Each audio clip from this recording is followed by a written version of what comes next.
Stay with me as we expand our knowledge. Let's just start. The biggest telling sign of confidence is not the way you walk, it's not the things you say, it's the degree of how authentic you can be. Everybody has their own authentic self, and the degree of how much you can show up in your authentic energy is 100% correlated to how confident you are as a person. Notice, I've always said this to people, our most favorite people in the world are usually people who are themselves, who are not trying to put on a show, they're not trying to put on a front, they don't care who they're around. When you exchange your authenticity for feeling accepted, for feeling loved, whatever it may be, you have literally not only given your authenticity away, but you've given away your confidence. You cannot be a confident person if you veer away from like honoring your authentic self. So remember that. The more traumatized we become, the more we believe that we have to be somebody else to be accepted. Confidence comes from authenticity. One day, I was hanging out with my ex and he posted a story of me and he wrote wifey. And I thought that was the cutest thing ever. I was over the moon because this guy would never like claim me. And I started blushing and stuff and I was like, who's on your close friends list? Like, who is this for? And he said, just you. And I was so confused why it was just me. Later I found out that obviously it's because there were many people involved, but the fact that I thought that was cute, I was such a loser. Second, I like talking a lot, okay? I love speaking shit. But with this guy, he disliked me so much that if I ever had to tell a story, I would have to first pitch it to him in under a minute. Like I need to tell everything in under a minute. And if it's interesting enough, then I could say the whole thing. And because I'm a funny person, I thought that was so hilarious at that time. Now I look back and I'm like, that guy was not interested to know anything about me. Like he didn't even want me to speak. And the last thing which I will never forgive myself for. So I used to look at like really, attractive women, and me being the cool girl, like I would send it to him and say, oh my God, she's so pretty. Like, isn't she beautiful? Like I'm trying to find out what he thinks. And he would reply and say, oh yeah, she's so beautiful. Like people like us, we would never compare to her. This used to piss me off because I'm a confident person. Like I don't like comparing myself to women. So the fact that a guy is putting me in a situation where I have to, like if you think you're ugly, downgrade yourself. Don't add me into that mix. I hate it. I was dumb. I was an idiot. It wasn't like treating me badly or anything, but I could tell a kind of distance a little bit. And so I would speak to him about it and I would say, I can tell like something is wrong, like there's something is not okay, something isn't right, like what's going on, have I done something wrong, all of this stuff. And he would just kind of brush it off and be like, oh, nothing. Christmas of 2017, so December going into 2018, we were just in the car, we went shopping, we're in the car. I just turned to him and I said, hey, we're about to go into a new year, like whatever it is, let's just put it behind us. Like, just talk to me. Let's just start afresh, that sort of thing.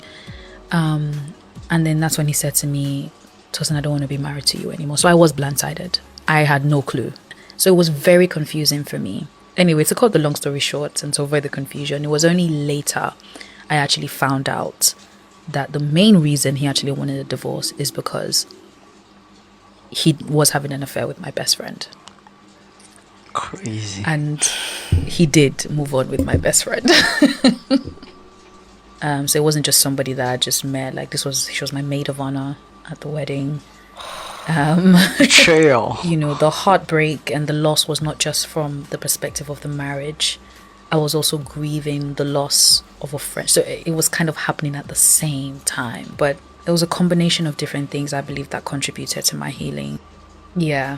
God has just been so faithful. Saw a video and it was like trying to get a difficult person to treat you well is a definitive sign of childhood trauma. Childhood version of you that was like, Mom, love me, Dad, love me. Like it's so hard to, like when it's really hard to please your parents and get the love that you want from them.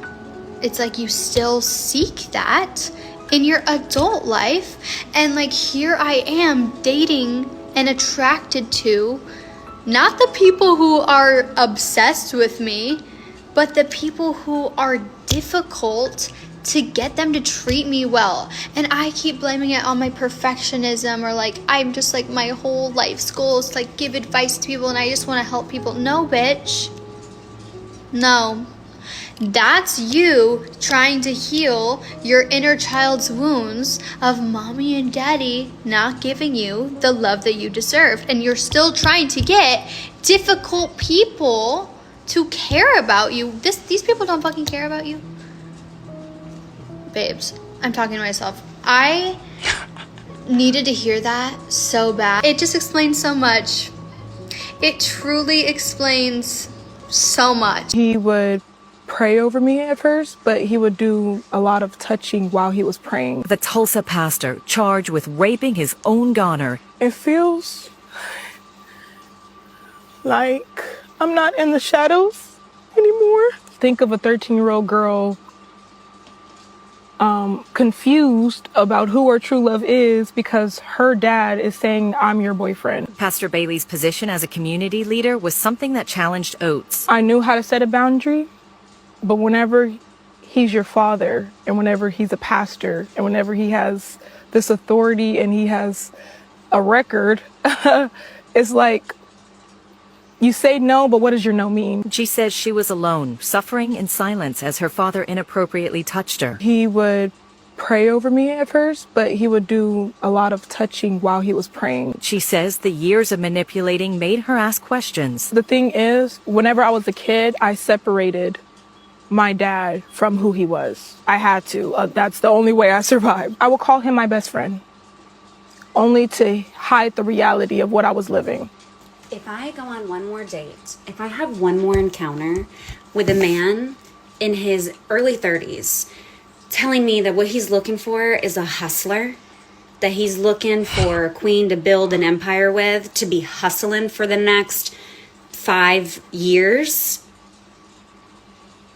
I'm officially tapping out, because what y'all don't get is us girlies in our early 30s, we've been hustling.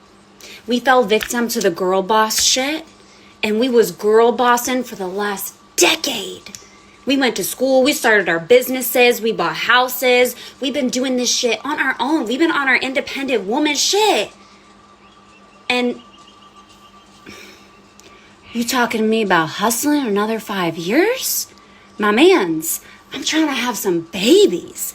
And you want me out here working too and hustling? You got me fucked up. You can't make this shit up, guys. My Airbnb host tried to sleep with me. Not just me, but me and my fiance, okay?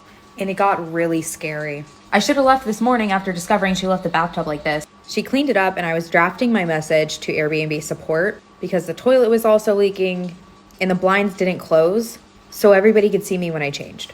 But she knocked on my door and was like, hey, I'm gonna make traditional Romanian breakfast. Do you want some? And I thought that was nice. She was like, I need some butter. I was like, okay, I'll go to the store, I guess.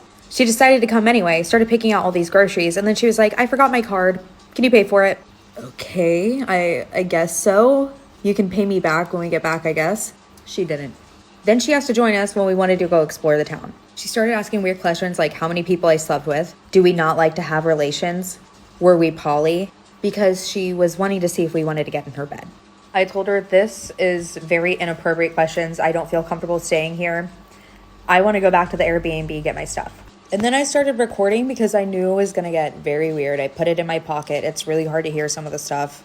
She said, if you don't want me around, just tell me and I'll leave. I was like, okay, please leave. I don't want you here. But she didn't leave. She kept just digging the hole deeper and deeper and deeper. She started asking, are you a feminist? Because she didn't believe that men and women should get paid equally because men are stronger. She followed us all the way back to the Airbnb, which I recorded the entire time in my pocket. Bye.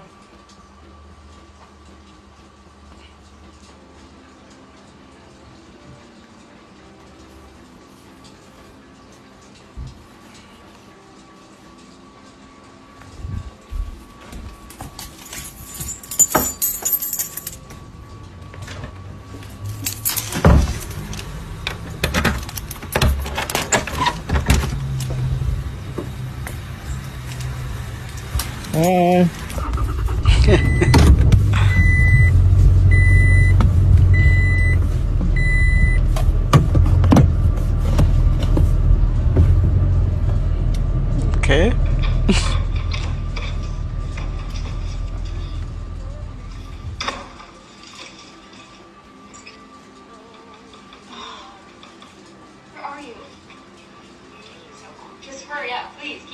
y'all ready? Please. Okay. I'm hungry too.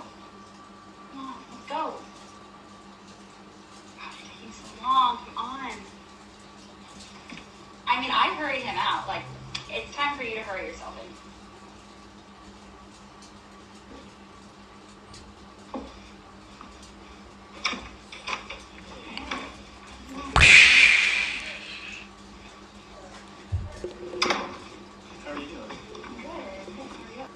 A hoe's final form is a religious woman.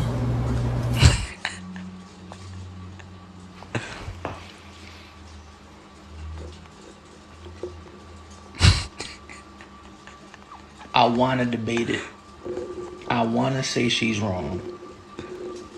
But we know. We know.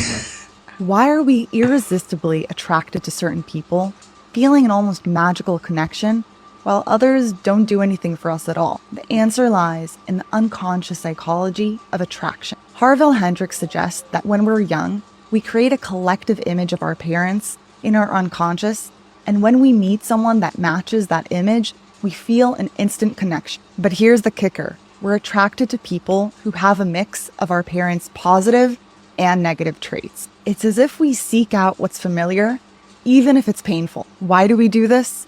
We're driven by an unconscious desire to heal old wounds from the past. We choose partners who trigger these wounds, hoping that this time we can resolve them. These relationships aren't just accidents. They're opportunities for growth and healing, if we're willing to confront our shadows and work through these patterns. Like somebody that you've known for a few years tells you this, like, so I just thought it was a joke. And I was like, well, what'd you get? Like eternal youth, love, success, like what? And he does not smile at all. Like he's still just like staring a hole through me. He was like, no, none of that, something better, but I can't tell you what it is because it negates the terms of the deal. But it was worth it at the time. And I was like, okay, Dominic, like whatever. And he's like, yeah, I just thought you should know, since we're like living together, the devil never just wants one soul. And he literally does this creepy smile, like it's burned into my memory. Like, I wish I could unremember this. He smiles this weird, creepy, toothy smile, and then he just turns around and goes in the living room and like resumes watching TV. So I'm like, I like stop what I'm doing and I start texting my friend. I'm like, hey, I want to get out of my house. Like, can you meet me? And she's like, yeah, let's just go to like this place down the street. Like, I'll meet you. I'm like, cool. I have this wild thing to tell you. And she had met Dominic, so like she knew that he was like kind of like eclectic, but like I was just like, I need somebody else's opinion on this. So I go to meet her. We stay out for a few hours. It was mostly just because I didn't want to be around him. Like I didn't know what to say after somebody tells you this, you know? And when I came home that night, he was like asleep in his room, like everything was fine. So I just like went to bed and just pretended like it was a joke, ignored it. That's what my friend had convinced me, basically, that he was just playing like a weird joke. So I was like, okay. So I go to sleep. The next day happens, nothing weird. He doesn't acknowledge it. I don't acknowledge it. Like everything's... My mom is pregnant and the baby daddy is my husband. I have now been married 7 years, and throughout these 7 years, me and my husband were taking our time to have a baby. We wanted to enjoy our life and then start planning to have a family. 3 years ago, we decided that we were going to try. So let me rewind a little bit. My mom had me when she was a teenager, so she was a teenage mom. To add to this, my mom is a very beautiful woman, okay? Some might call her a MILF. Not some, a lot of guys called her a MILF. Growing up, it was a little bit hard because no one believed me that she was my mom. People would be like, no, there's no way, she's your sister. And then guys always thought she was just way more beautiful than me. And my mom actually believes she's more like my sister. And she had this thing where she acts like so young whenever my friends would come over. And she just doesn't believe she's her age, you know? So it was kind of embarrassing. So when I met my man and we were like dating, my mom would be like a little bit flirtatious, but it's not something that was weird from her because this is how she would act with all my guy friends, which really made my relationship with them difficult. I'm not even gonna lie. I never thought much of the whole situation, right? Fast forward, me and my husband were trying to get pregnant, and after 2 years of being unsuccessful, I decided that I wanted to try IVF, and he was on board. You can never trust your co-workers, and this is why. Learn from my mistakes. Do not trust coworkers at all. I don't care how sweet they are, how cool they are, nothing. Don't trust them. Because once a coworker understands that your job is not everything, that work isn't your whole identity, suddenly you become a target and they're your enemy. And I don't know why, but they hate that. Especially ones that can't imagine that you're more than what you do, that you have a full life, you're multifaceted. Every single time I had a job where people figured out that this isn't my everything, this is my whole life, I started getting reported, whether it was in healthcare or otherwise. Don't tell coworkers anything to do with your job. Don't trust them either. Some coworkers like invite each other to weddings. They go to I don't know how that happens. Don't trust them. Not at all. I absolutely agree with everything she said. You cannot trust your co-workers, and I've also experienced that myself in my last job. When they realised it wasn't my everything and I wasn't obsessed with someone else's company and being a part of the cliques and going to weddings and days out or meetups in the evening, I didn't want to know. I was there to earn money, to enjoy time and pay bills so I could live life with my family. But ultimately, I wanted to escape my job. And even when they found out that I was trying to get into business, my God, was I the odd one out. You're not obsessed with this company. You're not willing to brown nose. You don't want to go for a promotion. You're the odd one out. No, I have more. Story time on how my husband faked his own death and how we found him 10 years later. So my husband and I had been married for 15 years. We had 3 children. We had businesses and ties to the community, which really is the reason why I did not see this coming. One day after work, my husband never returned. We put out a missing persons report. The police were involved, and for a long time we were trying to find him, and it was like he had just dropped off the face of the earth. We checked his bank cards, we checked his bank statements, we checked his phone records. It was like we just couldn't figure him out. Like la tierra se lo había tragado, really, honestly. And it got to the point where we thought that he might have been unalived. Years and years and years went by, and about 10 years, roughly 10 years went by before we got a tip that he was living in the Dominican Republic with a whole new family. So me and my sister and his mother travel all the way down there, and we do find him. We find him through a tip because we had been contacting a bunch of people that worked with missing people to try to bring them home, or any type of like exploited or any type of things like that. And so this person gave us a tip. We were able to find him, and the mother walks up to the door, knocks, and says, "Mijo, ¿qué estás haciendo?" Which translates to, "Son, what are you doing?" When I tell you this man didn't know what to say, and like the blood left his body and he looked like he had seen a ghost. And he just proceeded to say, "I don't know who you are. I don't know you. I don't know who you are." He tried to act like he had amnesia. We walked away. He comes outside of the side where you would put your trash cans, and he says that we needed to leave him alone and to not come back and to not ruin his happy life. I proceed to say, "What do you mean happy life? Didn't you have a happy life with me?" His mom is crying and all that stuff, and he's like, "I was never happy. I was always depressed. I was too much with the kids, and it was too much with the businesses and the bills. I was tired of it. You should be grateful. You were able to cash in on my life insurance, and you have a good life. Don't be ungrateful. Let me live the life that I want."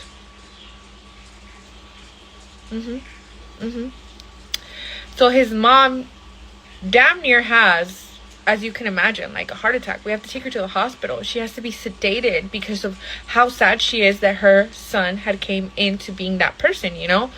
Turns out he had went on a business trip and had some time with his buddies in the Dominican Republic. He met a woman, and met the woman that he made a life with, and actually had one child with her already because he would go on business trips a lot. So that's basically what happened. We did get divorced, obviously, because he was dead for all intents and purposes since he was missing for so long. And I really never will understand why he did it or what led up to it. I really wish I could have known. But I asked a friend of mine what was the biggest red flag he has seen in me. And this dude says, the fact that I'm here being your friend is actually a red flag. So I'm like, Since when is having a friend a red flag? He goes ahead and says, the only male friend that you're supposed to have is your man. And I expect you to cut me off when you get your person. I'm like, whoa. Like, bro, that doesn't sit right with me, Kabisa. You're telling me the friendship that I've spent so much time, I've invested so much time in, I've tried to learn and know what upsets you, how to treat you, how to love you as a friend. You're telling me I have to like throw all that away when I get someone. Like, bro, you're not like my best friend, you're my friend. My mind is going to be my best friend, but then you're telling me to cut you off? Like, bro, what? I know I have a trauma bond with this man because not only did he verbally, physically, emotionally hurt me, but the only person I want to see right now is him. And no matter how many times he hurts me, I just want the person to comfort me, to be him. I miss him so much, but I shouldn't have to put myself through this situation every single day. Where it's him hurting me, saying that he's sorry, that he's gonna change, and then doing it straight back the next day. And as much as I want to believe this man loves me, he can't.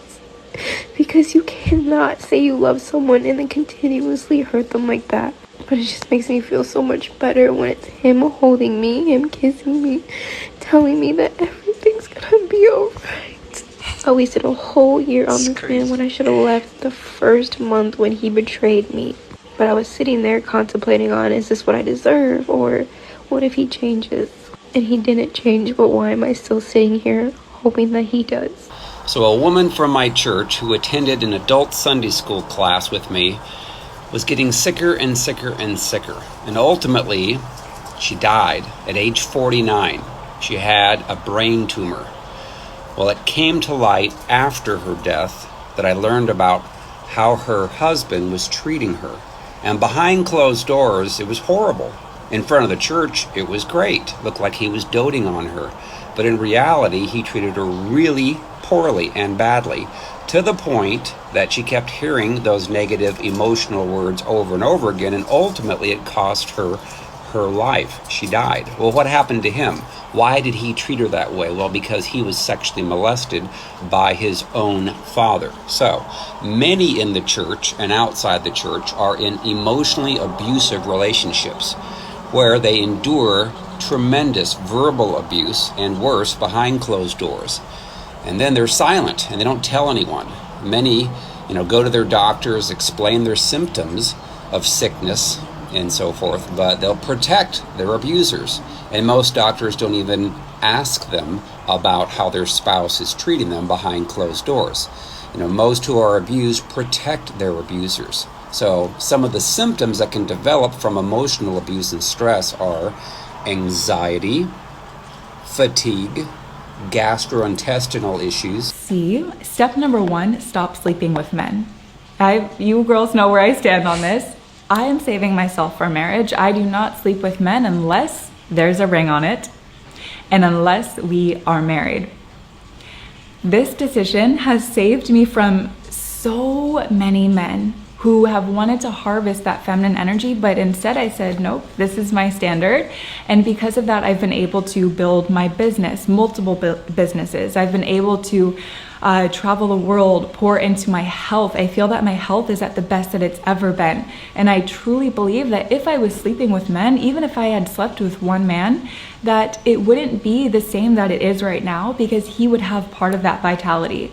And then on top of that, I would be trying to now process and get through all of the trauma, all of the blocked emotions, all of the wounds that he has poured into me. Your body is not a dumpster. Your body is a garden, your body is a temple. And when you open it up to sleep with men who are not sowing into you, who are not truly stepping into the man that you need, they are dumping into you. And then you wonder, why do I feel low? Why do I feel like I can't build my business? Why do I feel like I can't go the next level with my standards? It's because now you have limiting beliefs, you have stories. Just imagine all the inner work that you do. 2 years ago, someone told me the science behind getting the gender that you want for your next kid. And I was very skeptical at first, but then I tried it and it worked, so I am sharing it here with you guys. So we all know that the gender of a kid will depend on the sperm of the man, and there's an X sperm and a Y sperm which will give you a girl and a boy respectively. So the difference between these two sperm is that the Y sperm, the one that will give you a boy, is faster but has less stamina. And the X sperm, the one that will give you a girl, is slower but has more stamina and can survive longer. So what this means is that if you want a boy, you have to do it on your ovulation day, because your egg will be ready to meet the sperm, and because it is the fastest, the Y sperm will run towards the egg and meet it first. But if you want a girl, you should do it a few days before ovulation so that when your egg comes out during ovulation date, the male sperms would have already died. And the only surviving sperm is the X one that will meet the egg and you will have your girl. Okay, and this is just a disclaimer, okay? It worked for me, but it won't work for everyone. I'm not sure about this. I just want to share to whoever who cares about it. Wow, ladies. Wow. 55,000 women caught in a group chat talking about how they finesse men out of money. 55,000 women caught in a group chat discussing on how they can get their light bills paid, car note paid, rent paid, how they can get a new purse, some new shoes. This is disgusting. 55,000.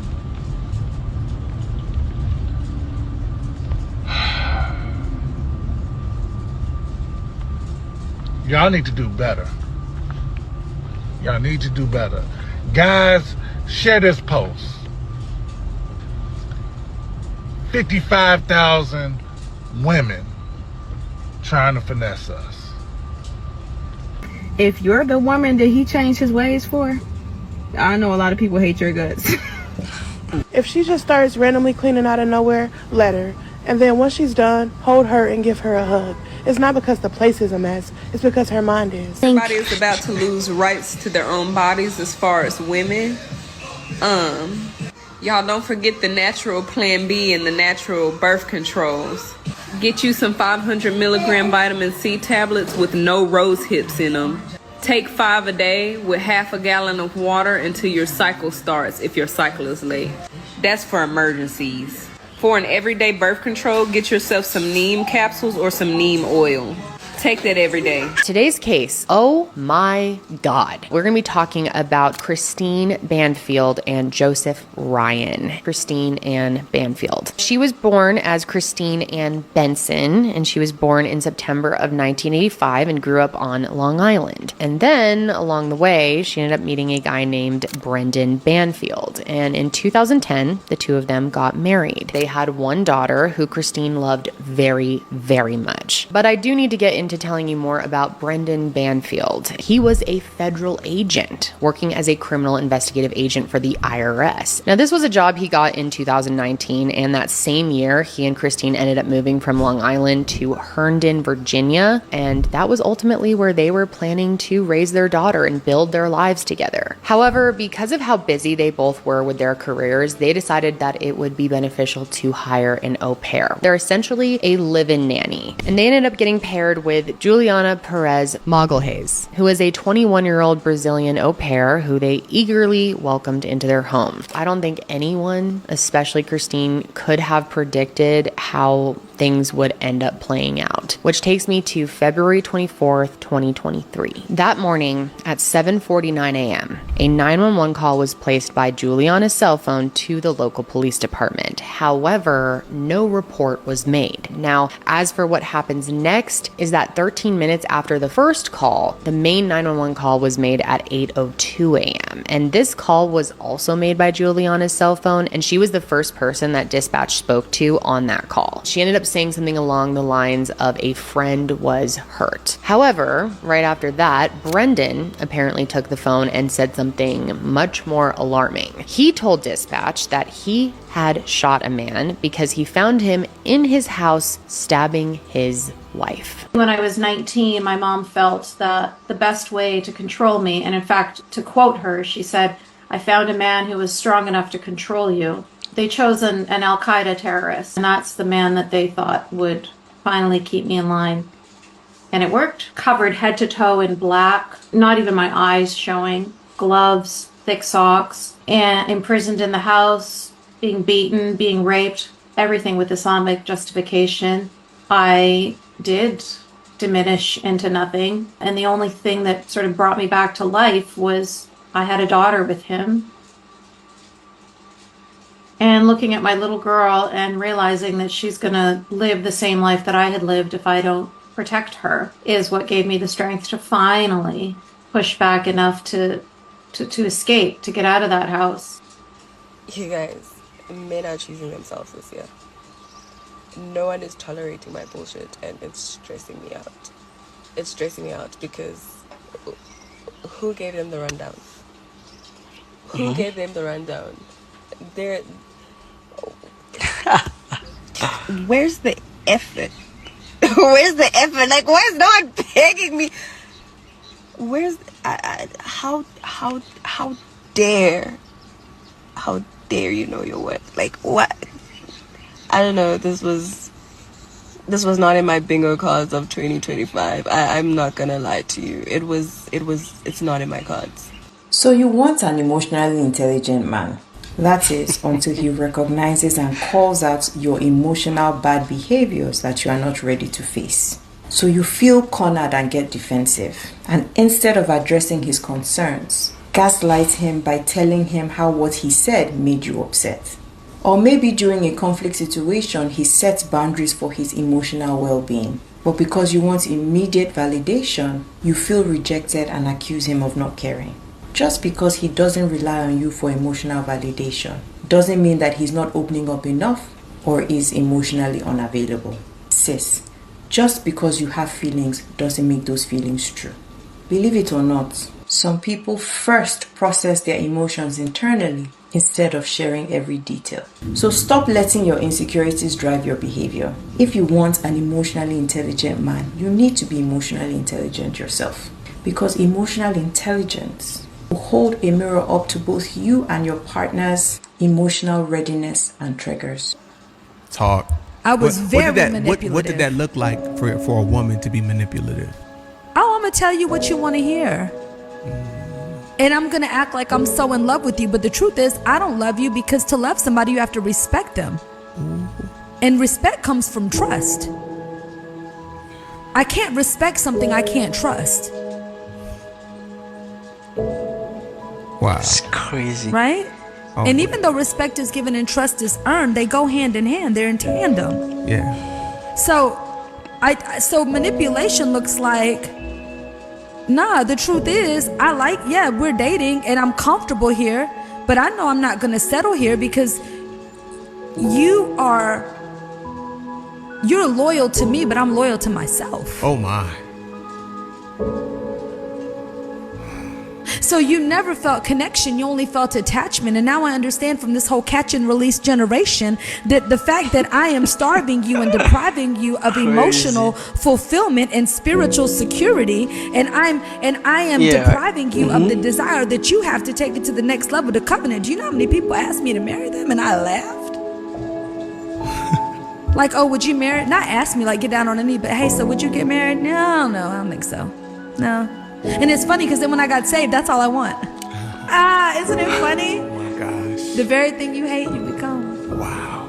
If the people you discuss your marriage with are not sharpening you, you should not be having a conversation with them. One mistake that many married people make is that they go to their family and they tell their family about the things that are going on in their marriage. I made the mistake too when I first got married. And what happens is we hear people say your family won't forgive, but you will. And that's very true. And the reason why that is because oftentimes when God gives you a promise of restoration, or he gives you the vision that things can be fixed, they may not have the same vision. And that's okay. They're not supposed to. There will be some of you whose husbands or wives come back after infidelity and your family kind of hates them and looking at them sideways. The problem is that when you were going through your trials and tribulations, instead of running to God, you ran to your family. You ran to people that were going to feed your flesh, people that you knew were going to tell you what you wanted to hear instead of what you needed to hear. Now you're seeing the repercussions of not going to somebody that is going to sharpen or edify you. Your family loves you. They want to do things to protect you. But if you're going to believe in God for restoration, you have to fight in the spirit. Your family's not worried about fighting in the spirit. Instead of you trying to convince your family that this person has changed, that you know what you're doing, that it's right,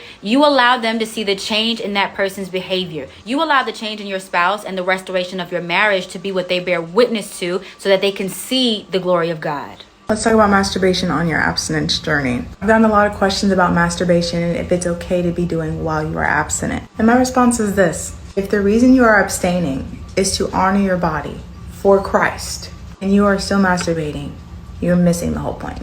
Masturbation is still a sexual activity. It's just self-pleasure which in no way, shape, or form is honorable in God's eyes. I get that abstinence is not easy, 100%, but just because it's not easy doesn't mean you get to cheat. And I say this with love, trust me, I know. I've struggled with masturbation more than I've struggled with abstinence. And I feel like a lot of believers do too. I mean, it feels good, it's a temporary pleasure. A lot of people will justify it just because they're not actually having sex with another person. But we have to look at things the way the Lord looks at them. And think about what masturbation does to you. It fills your mind with lots of lustful thoughts. It completely goes against God's original intent for sex. It can lead to lots of pornography addictions and other struggles. And you gotta think, like, if God was sitting right in front of you and you told him you were gonna be abstinent but you were gonna continue to masturbate, do you really think he would give you that approval?